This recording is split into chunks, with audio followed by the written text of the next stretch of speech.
Criar oportunidade aos psicólogos que pretendem atuar em uma área específica da profissão é um dos objetivos do IPOG ao oferecer a pós-graduação em avaliação psicológica. E o Instituto foi além ao promover o primeiro encontro dos professores da especialização. Quando nós pensamos no encontro, foi para promover a troca entre os professores. Como cada um vai ministrar uma disciplina diferente, com construtos a serem avaliados diferentes, com instrumentos, com os testes de forma diferente, nós quisemos promover para que eles se conhecessem, trocassem experiência, pudessem dizer, eu vou utilizar tal instrumento, eu vou utilizar tal abordagem, porque assim nós conseguimos alinhar o curso de forma que o aluno tenha uma sequência do aprendizado, que ele saiba aquilo que ele está aprendendo, vai ser instruído de uma forma geral, que vai ter uma sequência tanto de conteúdo quanto da abordagem realmente do curso. Por isso que nós pensamos para essa troca de experiência, para que eles se conhecessem, para alinhar as expectativas que os nossos alunos têm com aquilo que eles vão ministrar em sala de aula. Esse curso foi pensado para o psicólogo, para quem tiver formação em psicologia e exclusivo para os psicólogos, mas abrange todas as áreas. É um curso que a gente pensou para quem tem interesse na clínica, para quem tem interesse na organizacional, na escolar, porque vai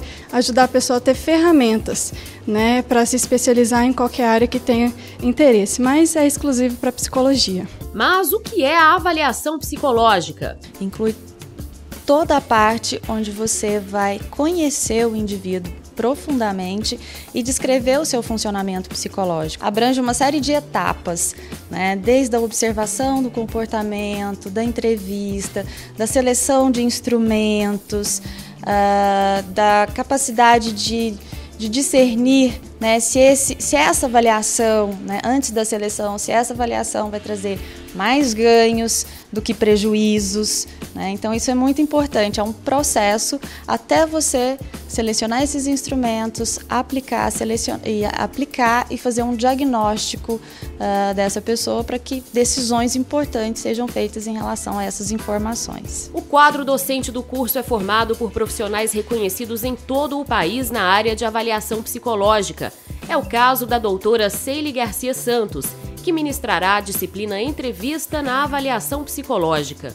Mesmo que nós tenhamos em mente fazer uma abordagem bastante abrangente, dependendo do caso em questão, porque isso é necessário se saber, nós vamos precisar sempre partir de um ponto inicial, e esse ponto é a entrevista. Então, se eu não souber qual é a demanda daquela pessoa, ou qual é a demanda daquela instituição, no caso dos processos seletivos, por exemplo, como é que a gente vai conseguir dar sequência ao processo de avaliação e, inclusive, construir esse processo? A entrevista, ela se insere em qualquer tipo de avaliação psicológica. Não vai ter uma avaliação psicológica que prescinda da entrevista. Referências sobre a avaliação psicológica no ambiente das organizações, Ceile falou sobre a importância de usar a ferramenta certa para que o psicólogo conduza o processo nas empresas. As empresas precisam encontrar, num tempo bastante breve, então um tempo bastante curto, a melhor pessoa para colocar em determinada posição, e essa pessoa tem que sair dando resultado.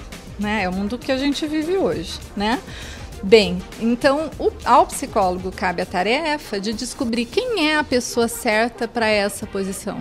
Uma das entrevistas que mais tem sido usada atualmente, que ela não surgiu no Brasil e chegou no Brasil mais ou menos pelos anos 2000, é a entrevista comportamental. Ela é sempre baseada no contexto em que determinada ação aconteceu no trabalho, na ação propriamente dita e no resultado dessa ação. Então a gente usa sempre o verbo no passado. O que você fez quando determinada situação te aconteceu? Aí você define o contexto e a pessoa vai precisar te responder qual foi a ação que ela tomou e o que resultou daquela ação. No conteúdo do curso, a coordenação traz o módulo Técnicas Projetivas 1 e 2 com a conceituada doutora Ana Cristina Rezende, que abordará o método de Rorschach. No encontro, a professora avaliou a aplicabilidade do teste. Esse teste ele é aplicado em qualquer situação onde conhecer o funcionamento da personalidade do indivíduo é importante para tomar decisões a respeito dele. Isso pode ser nos hospitais, nas empresas, nas escolas, na clínica. É interessante também porque é uma técnica de avaliação indireta, ou seja, o indivíduo, ele muitas vezes não tem ciência de todas as suas qualidades, de todos os seus aspectos, de todas as suas dificuldades. E por meio e verbalizar isso e trazer isso de forma direta para o profissional. E por meio dessa avaliação indireta, é possível a gente captar essas informações que nem ele tem ciência plenamente desse aspecto, como também às vezes é constrangedor ele falar de alguns aspectos que perguntar diretamente seria indelicado ou que ele não teria coragem de se expor. Mas e quanto à extensa gama de outros instrumentos de avaliação psicológica? O professor e coordenador de desenvolvimento da editora Vetor, Fábio Camilo Silva, acredita que a especialização vai trazer ao profissional o conhecimento necessário para escolher a melhor ferramenta de avaliação. Para o profissional da área é importante conhecer os instrumentos mais adequados para o seu contexto e para o tipo de avaliação que ele vai fazer. Como a gente tem hoje uma certificação, uma parte do Conselho Federal que tem um critério de avaliação com propriedades mínimas para aprovar testes, você vai considerar que todos aqueles testes aprovados eles têm qualidade, né? Mas não é por isso que eles servem para qualquer contexto. Você tem que levar em consideração as diferenças regionais, culturais. Então eu diria que é conhecer o melhor instrumento para o seu contexto e para o objetivo da avaliação que você tem.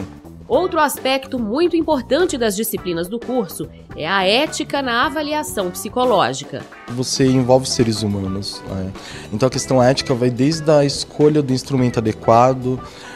Eu acho que a ética está também no processo de avaliação, no conhecer o candidato, no saber se ele está preparado ou não para realizar aquela avaliação dentro daquele contexto, no buscar principalmente ter um bom conhecimento do instrumento que você vai utilizar, porque não adianta você ter um bom instrumento sem saber utilizá-lo adequadamente. Então a ética vai no sentido de reconhecer os próprios limites e a condição que você tem de fazer um bom uso daquele instrumento e de fazer com que ele sirva não como de uma forma negativa, como às vezes é visto por quem está fora da psicologia, né, como um instrumento exclusor, mas como mais uma ferramenta que ajude você dentro do processo de avaliação.